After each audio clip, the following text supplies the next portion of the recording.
At my company's anniversary party, I unexpectedly ran into my classmate, Sarah. But Sarah just mocked me for being a factory worker. Don't come near us if you see us, okay? My husband is a Harvard-educated director, way above someone lowly and incompetent like you, her words seemingly enjoying the harassment. It brought back painful memories of middle school. Back then, Sarah used to bully me for being poor. Finally, I felt as if the last straw of my patience had snapped inside me. Well, your husband will be unemployed from tomorrow, I said. Sarah was shocked by my unexpected words, but soon laughed it off as a joke. However, she and her husband would soon understand the true meaning of my words. My name is David Young. I'm turning 42 this year. I met my wife Annie at work, and we got married. It's our 15th wedding anniversary this year, and I've never really had a serious argument with a kind and family-oriented Annie. I'm always grateful to Annie, who always supports me, and we live a peaceful life together. One day, my company decided to hold an anniversary party. It's the 50th anniversary this year, so it was going to be a big event, and I was looking forward to it. On the day of the anniversary, I wore a suit and tie picked out by Annie and got ready to leave. Annie had her hair done beautifully in the morning and was wearing a light-coloured dress. "How do I look, David?" "You look incredibly beautiful," I replied. Her elegant beauty was mesmerising. Perhaps partly due to my bias, with Annie by my side, I headed to the venue. The venue we rented was quite large, and as we got closer, we saw more people heading to the same place. "It's typical for a big corporation's anniversary party to have so many invitees," I remarked. While exchanging words with Annie, we entered the venue and waited for the event to start. Inside, many people had already gathered, exchanging greetings and introducing themselves. Company events are, in a way, a chance for self-promotion, so the more capable employees are eager to network. While I was greeting attendees, I was suddenly approached. "Is that you, David?" It was Sarah, right there in front of me. Sarah, the beauty and centre of attention in our class since childhood, still maintained her beauty even after about 30 years since middle school. But now her beauty faded as she glared at me with her eyes narrowed. "It's been a while, hasn't it, David? What are you doing now? Everyone's worried about you since you never show up to reunions." Sarah spoke to me with a mocking tone. To be frank, back in middle school, I wasn't exactly a standout in my class. Sarah, seemingly oblivious to this, kept talking with a hype-ish cheerful laugh. "Even though I hadn't asked, I got married 5 years ago. My husband is an elite employee who was in charge of an overseas branch until recently, and today he's even getting recognized as an outstanding employee." "That's great, congratulations," I said, surprised that Sarah's husband worked at this company. I still offered my congratulations. Then Sarah, for some reason displeased, frowned. "There's no need for you to congratulate me. What kind of job do you have being here? Are you associated with the company?" Before I could explain, Sarah waved her hand dismissively, as if bored with the conversation. "Never mind, it's not important. You probably work in some subcontractor's factory, being a middle school graduate and all." "I do go to the factory." I started to speak again, but by that time, Sarah had already turned her back on me. "A factory worker like you should even be here." "Just stay quiet in the corner and don't embarrass yourself." Sarah walked away towards a man that must be her husband, Brandon. While I thought it was petty, I made sure to remember his name.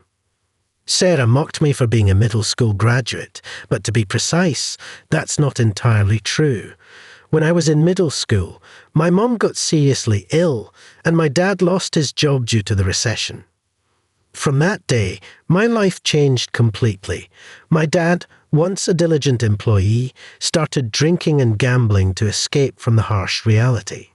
Soon, we ran out of money and had to sell our house, moving into a small, old one-bedroom apartment. As a middle schooler, I grew taller, but couldn't afford new uniforms or sportswear, so I had to make do with hand-me-downs from relatives.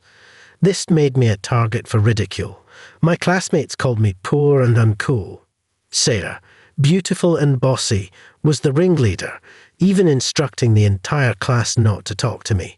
She was the popular girl in class, and no one dared to go against her, so her bullying continued until we graduated. On graduation day, Sarah called me over and asked with a sneer, "Which high school are you going to?" "It would be good if you could get a hand-me-down uniform." I was so annoyed by her persistent teasing that I retorted, "I won't need a uniform for the high school I'm going to. Not going to high school, just working after middle school." "Yeah, that's right. I'm going to work after graduating middle school." Hearing my response, Sarah burst into laughter. "Can't believe you don't even have the money to go to high school. Well, do your best to earn," you put, a middle school graduate. I left without replying to her. What I told Sarah wasn't entirely true, but it wasn't completely false either. I attended a night high school while working during the day. My dad was still drowning in alcohol, and my mom, who was doing piecework, kept going in and out of the hospital. So I had no one to rely on. After graduating middle school, I desperately looked for a job, but there were hardly any companies willing to hire a middle school graduate. The only place that hired me was the machine manufacturing factory where I work now. I've always loved tinkering with machines, so I threw myself into this job. I worked during the day and attended high school at night. Balancing work and study was tough, but I managed, thanks to the encouragement from my older colleagues. They taught me the ropes at work and even treated me to lunch sometimes, treating me like their own son. Years went by as I worked, supported by everyone. After finally graduating high school, I planned to continue working at the factory as an employee, but my senior colleagues advised me otherwise. "Now that you've graduated high school, try to study as much as you can," they suggested. I went to college. I chose a university department related to my company's business and gained strength by acquiring various certifications and researching specialized fields. After graduating from college, I returned to the company. A few years later, at 25, I encountered a turning point at work. I met Annie, who'd become my wife. Annie was kind to everyone and had a lovely smile, and I gradually developed a fondness for her. But it turned out that she was also interested in me. She asked me out on a date, and that's how our relationship began. A few years later, we happily got married and built a warm family together. Throughout such a life full of ups and downs, I had completely forgotten about being harassed in middle school. So, when Sarah approached me at the venue today, I was genuinely surprised. Seeing my distressed look, Annie looked at me worriedly. After I briefly explained the situation, she tightly grasped my hand. "No matter what anyone says, I know you're a wonderful person, David. Let's stay confident and enjoy the company's anniversary party." "Yeah, you're right." Encouraged by her supportive words, I squeezed her hand back. Thus, we decided to wait for the party to start. After exchanging greetings with everyone, the hustle and bustle finally settled down. Thinking of resting until the start time, I moved towards the wall with Annie. "Oh, you're still here." There were Sarah and her husband, whom I had just parted ways with.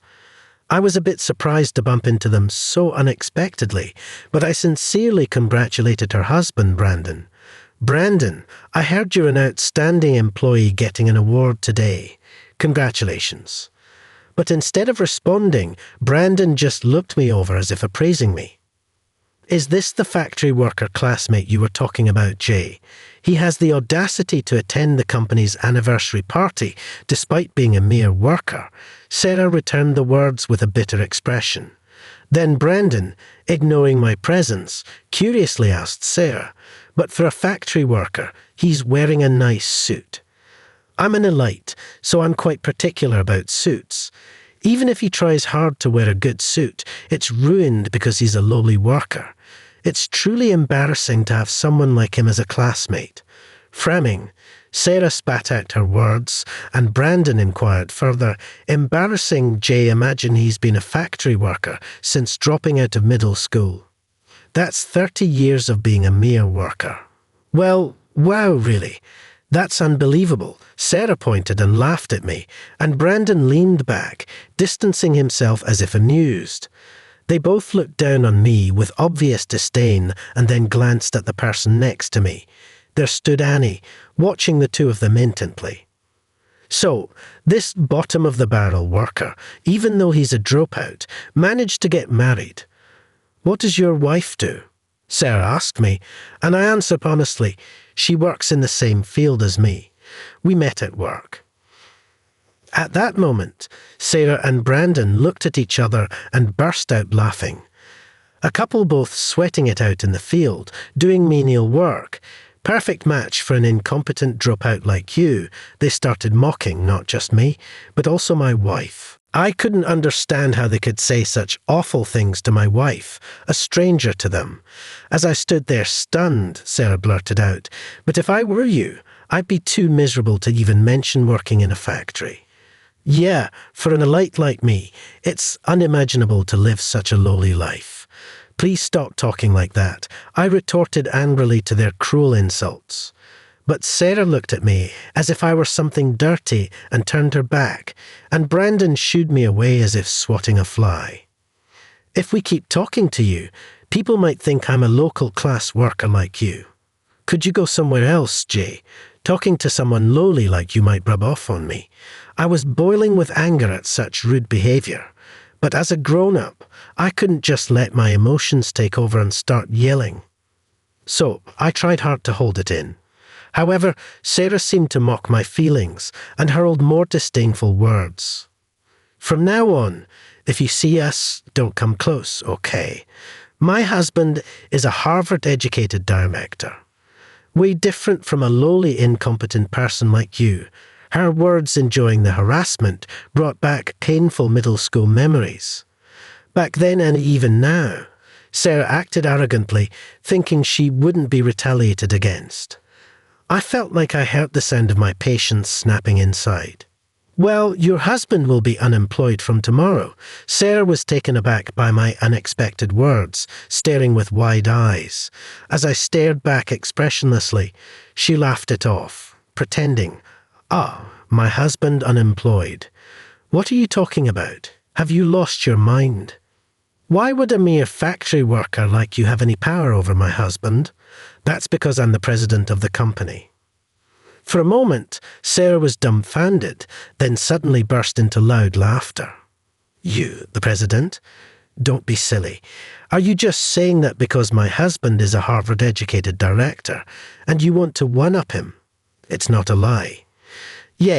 Yeah, keep your fantasies to yourself, just like in middle school, I continued seriously, but Sarah clearly didn't believe a word. Then Brandon looked back and forth between me and Annie, standing by my side, and shrugged in disbelief. Married to a husband who spouts such fantasies, she must be quite the wife. Aren't you embarrassed to stand beside such a man? After spitting out those words, Brandon and Sarah hardly left together. As I watched their backs, I trembled with anger. The person who had harassed me so much in middle school was still treating me this way even now as an adult. And it wasn't just me they were mocking, it was Annie, my wife. I couldn't stay silent any longer. As I was about to step forward in anger to call them back, a gentle hand was placed on my shoulder. It was Annie. "I heard everything, but it's not good to reprimand them here." But I couldn't just back down, especially after they laughed at Annie. But as I looked at her, I was taken aback by her unexpected expression. She wore a mischievous smile. I have a good idea, hearing Anne's plan. I nodded deeply, feeling a sense of relief. When the announcement for the party start was made, we moved to our assigned seats. The event began on time, and the employees started singing the company anthem. In my peripheral vision, I saw Sarah and Brandon singing along as well. After checking with the organisers, it turned out that Brandon was indeed being recognised as an outstanding employee. Along with several other distinguished employees, he was escorted to a special seat with his family. Imagining what was about to happen, I suppressed a rising chuckle. After the anthem, the entertainment part started. There were performances by a magician and comedians, summarizing the company's history in a skit, filling the room with a festive atmosphere. As the entertainment ended, the host led the applause and continued with the ceremony. Next, we'll have a speech from the President and CEO, Mr. Young, the host announced. Upon those words, I began to walk slowly. As I stood on the stage, I looked over the gathered crowd, expressing my gratitude while everyone listened intently. Only 2 people were the exception. Sarah and Brandon were staring at me, mouths agape in shock. Even from the stage, I could see their mouths moving. Why? Why is he speaking? It can't be true. He's the president. I haven't heard anything about this. Imagine that's what they were muttering. I continued speaking. Normally, we would now proceed to the ceremony for awarding outstanding employees. However, before that, I have an announcement to make. One of the awardees, the director who was assigned to our overseas branch, Brandon, will be dismissed from his position effective today. The room was enveloped in silence in an instant. As I tried to continue with a smile, the host approached me. What is your reasoning for this? The host asked me, appearing confused. It was then that Sarah suddenly stood up and shouted, "That's a lie, everyone. This man was just a classmate from my middle school. He's just a mere factory worker. Why is he standing there? Yeah, this must be some kind of prank. And this taste in entertainment is terrible, right, everyone?"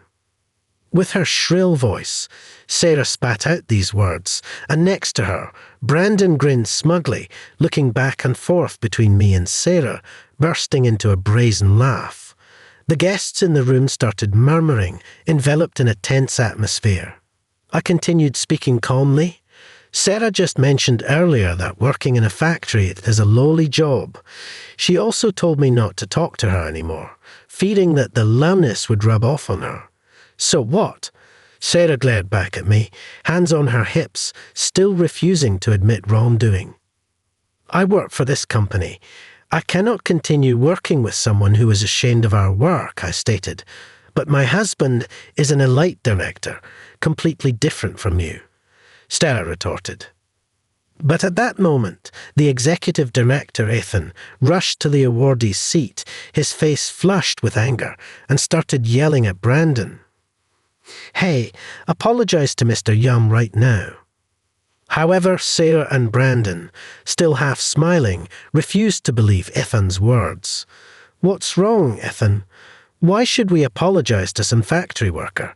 He's just a lowly, incompetent worker. He's just trying to scare us by lying about firing my husband," Sarah said.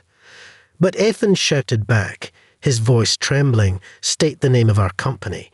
"Young High-Tech Corporation," Brandon muttered. Oh, muttering this, Brandon suddenly realized, and his face turned pale. His name, David Young. Could it be? He's really our company's president. At Brandon's words, Sarah froze in shock. During this time, I had been watching them, and judging that they finally understood, I spoke again. "It seems you finally believe me, Brandon."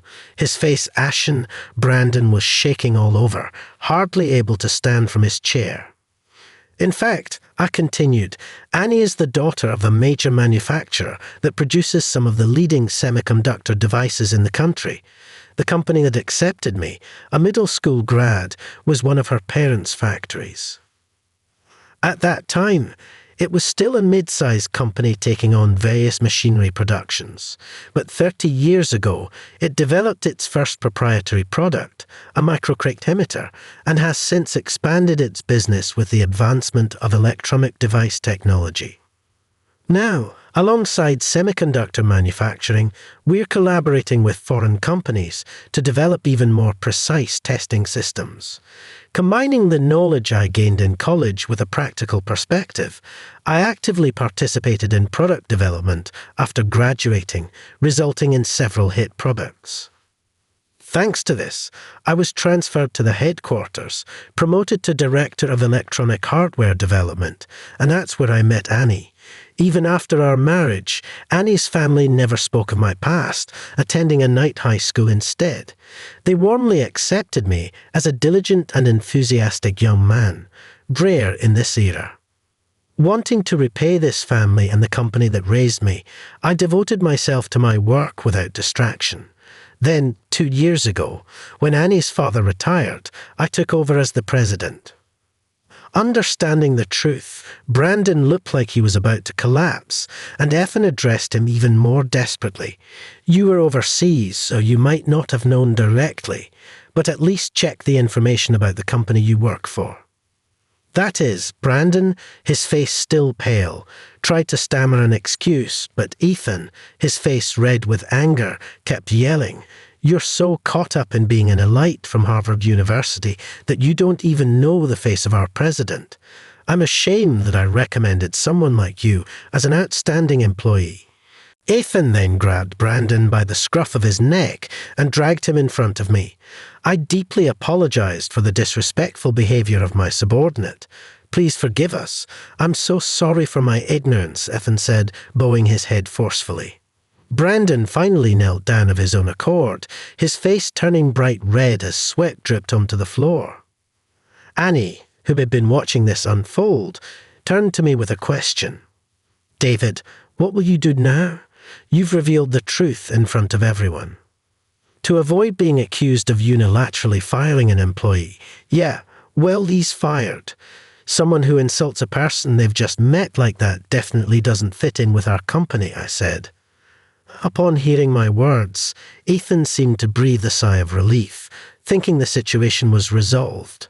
But the next voice came from Sarah, who had been dumbfoundedly watching everything. Her face flushed with anger, she lashed out at me.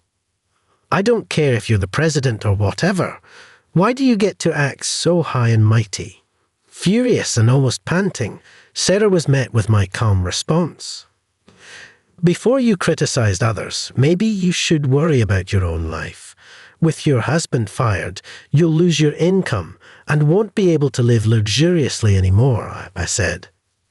Sarah, upon hearing my words, finally seemed to grasp her situation. Standing frozen, her lips quivering, Annie glanced at her and whispered, "To me, David, let's have those people leave now." "You're right. It's a special anniversary party after all. We need to make sure everyone who came enjoys it," I said.